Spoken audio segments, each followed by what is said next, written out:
All right, welcome back to the channel. I figured I'd do a little bit of a Stanley Cup review because that's over with and we're into the off season of the NHL, so there'll be a lot more card grading stuff, team previews, and more card speculation. But so my prediction of Florida in 6 was very close, even though Florida almost choked and lost in 7. In the end, it was a real team effort on their part because nobody really stood out. And I think that's why you saw Connor McDavid get the Conn Smythe Trophy. He was like really the only choice because you couldn't make a case for anybody on Florida because nobody stood out, right? Maybe you could make a case for Barkov because, he's charged with like shutting down the opposing team's best line.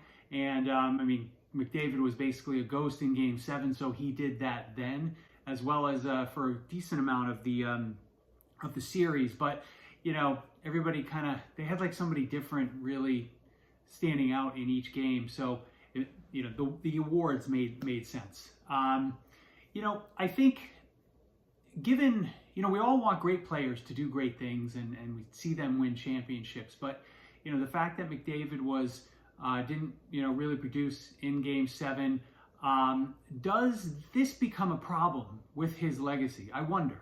Obviously he still has a long career ahead of him, but when you look at the recent Hart Trophy, Nathan MacKinnon was awarded that ahead of him. Nathan MacKinnon has a Stanley Cup. If all else stayed the same, how would we think of McDavid? Does McDavid need to win a Stanley Cup to truly be considered amongst the NHL's all-time greats? I'd love to know your thoughts on this topic because it's something that I sort of wrestle with. It is the first time that I really sat down and watched McDavid play more than a few minutes here and a few minutes there, and I was genuinely impressed. So I do think there is a lot there, and I look forward to the next year. Let me know your thoughts on that. I'll talk to you soon.